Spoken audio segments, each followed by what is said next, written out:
Halo teman-teman semua, terima kasih sudah menonton Selentang Selenting Channel. Oke, kali ini aku akan membahas sebuah pembunuhan yang lagi viral-viralnya teman-teman, yaitu pembunuhan gadis remaja yang ada di Deli Serdang, di mana jenazahnya ditemukan di dalam sumur dan masih memakai seragam sekolah. Simak terus Selentang Selenting Channel dan kita dengarkan cerita berikutnya.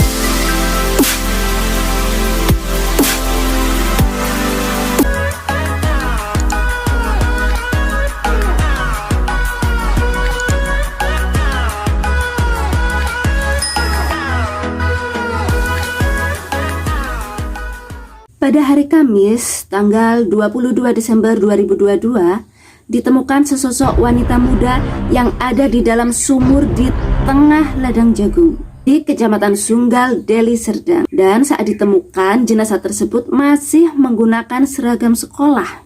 Saat ditemukan, keadaan jenazah tersebut sangat memprihatinkan teman-teman. Dengan bagian muka itu bengkak dan leher itu memar-memar. Aduh, siapa ya yang tega ya teman-teman, ngebunuh itu gadis lagi masih muda, ya enggak? Dan diperkirakan jenazah itu sudah 2 hari di dalam sumur, karena itu tangan-tangannya, deriji-derijinya itu udah berkerut karena kelamaan di dalam air.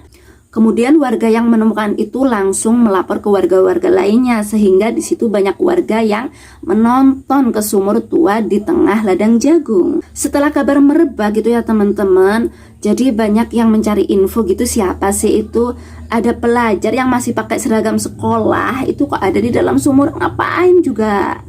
Kemudian kabar tersebut sampai ke polisi lalu deh itu datang ke TKP melakukan pengecekan terhadap itu jenazah. Dari hasil penyelidikan ternyata jenazah tersebut bernama Lydia Patmos Sitinjak yang masih berumur 17 tahun teman-teman. Ya ampun, masih muda banget, udah mati. Lydia Patmos merupakan siswi dari SMA Nila Harapan Desa Purwodadi, Deli Serdang.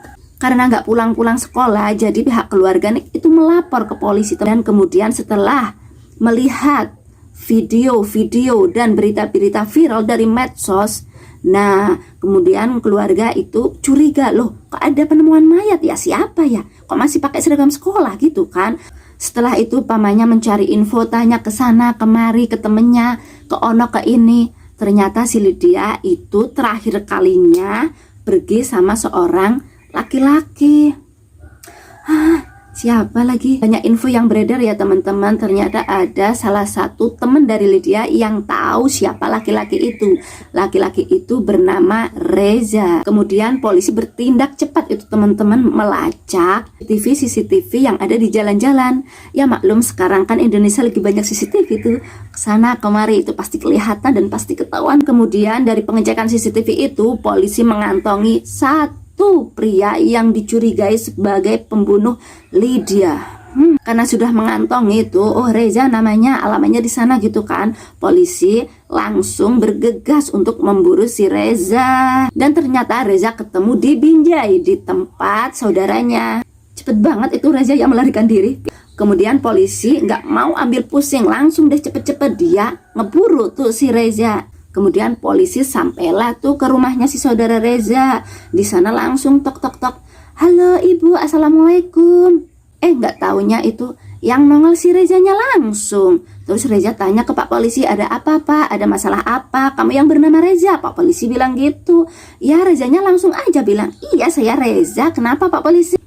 Terus dari kepolisian itu menanyakan mana HP-nya, karena apa? Karena disitulah polisi bisa melacak semua chat di situ ya sebagai barang bukti teman-teman. Dan tanpa perlawanan pun Reza langsung masuk ke rumah beserta polisi juga ya teman-teman, langsung memberi HP. Apapun yang ditanyakan polisi jawab semuanya oleh Reza. Dan banyak hal-hal pertanyaan dari polisi yang menanyakan tentang motif. Kenapa sih, apa sih yang melatar belakangi, kenapa kamu tuh tega gitu membunuh Lydia? Ternyata teman-teman motif Reza membunuh Lydia itu karena sakit hati dan kesal. Kita kembali ke pertemuan awal mereka ya teman-teman. Jadi antara Reza dan Lydia itu berkenalan lewat via media sosial atau Facebook. Kemudian mereka melakukan janjian untuk ketemuan. Ya biasalah anak muda gitu loh. Habis kita chat-chatan gitu langsung kita ketemuan deh. Tempat pertemuan mereka untuk yang pertama kali yaitu di Jalan Pasar Kecil Sunggal, Deli Serdang. Kemudian mereka dengan mengendarai motor Vario milik si Reza ini ya. Jadi Reza itu bawa motor Vario terus boncengin tuh si Lydia. Lydia sini bonceng gitu teman-teman. Mereka menuju ke kebun jagung. Ngapain ya baru ketemu kok udah ngajak ke kebun jagung ya? Mending ke pasar ono kita beli jajan, getuk apa-apa gitu. Setelah sampai di ladang jagung, mereka itu duduk di sebuah gubuk. Kalau di persawahan gitu kan ada gubuk-gubuk itu buat istirahat para petani itu teman-teman. Nah mereka itu berdua, si Raya sama si Lydia duduk di ono itu. Saat berduaan itu si Raya tanya sama si Lydia, Lydia kamu mau nggak jadi pacar aku? Gitu si Rayanya langsung nembak aja baru pertama ketemu. Awalnya si Lydia cuma diem aja. Ya bingung ya baru aja ketemu udah langsung nyosor nembak gitu kan bingung mau jawab apa. Kenalan juga masih seumur jagung gitu. Kemudian mereka tuh pindah lagi tuh tempat duduknya. Sekarang pindah ke bawah pohon jambu.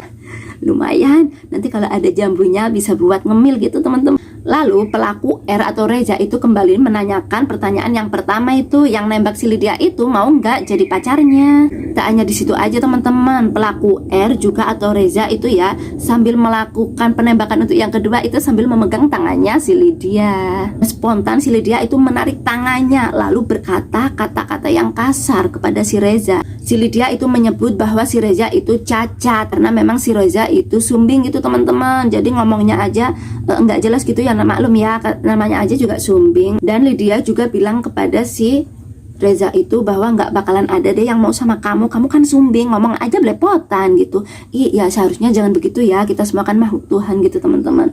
Jadi ya nggak usah saling bully membuli atau ngejek-mengejek gitu ya. Siapa yang nggak sakit hati tuh si Reza dibilangin begitu. Kamu itu sumbing, kamu itu cacat, nggak bakalan ada yang mau jadi pacar kamu. Aku aja kalau begitu amit-amit sih. Ya tetap aja sakit hati lah, kesel. Setelah mendengar perkataan dari Lydia, si Reza itu murka. Dia tuh benar-benar kesel dan emosi, merasa tersakiti hatinya gitu ya teman-teman. Merasa dihina sama si Lydia dengan kata-kata yang sangat kasar sekali. Dan timbullah niat jahat dari si Reza untuk ngebunuh itu si Lydia. Kemudian itu si pelaku menarik tali yang ada di jaketnya teman-teman. Seret gitu, langsung deh dijeratnya itu si leher Lydia. Sampai Lydia lemas dan tak bernyawa teman-teman. Mati Lydia di tempat situ. Ngeri ya. Dan setelah melihat si Lydia itu nggak bernyawa, nggak bergerak, itu si Reza bingung, loh ini kok udah nggak bernyawa ya, udah mati ya, gimana ini? Kemudian si Reza itu melihat di sekeliling situ. Dan kemudian si Reza melihat itu sumur yang ada di tengah ladang jagung. Kemudian si Lydia itu dibawa ke situ. Nggak pikir lama karena udah bingung ya gitu ya. Si Lydia itu langsung diangkat aja, masukin itu ke sumur. Biur, aduh, ngeri ampun. Setelah itu si R langsung mengambil tas dan ponsel milik si Lydia dan pulang ke rumah.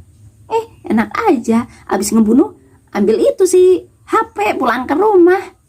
Setelah sampainya di rumah, si Reza itu bersih-bersih semuanya ya. Lalu pergi ke tempat saudaranya itu yang ada di Binjai itu. Sebelum pergi ke tempat saudara itu di Binjai, si Reza itu sempat membuang tas milik si Lydia, pure gitu, biar kagak ketemu itu sidik jarinya. Untung ya polisi cepet-cepet itu ngeburu si Reza ya, jadi belum sempet dia pergi jauh, masih ada di Binjai, langsung dia dibekuk aja gitu. Tapi ya memang Reza nggak ada perlawanan saat dibekuk oleh polisi. Untuk masalah vonis untuk si Reza itu belum ada infonya teman-teman, karena ini masih dalam penyelidikan oleh polisi. Nah segitu aja ya teman-teman cerita kasus dari Selentang Selenting Channel.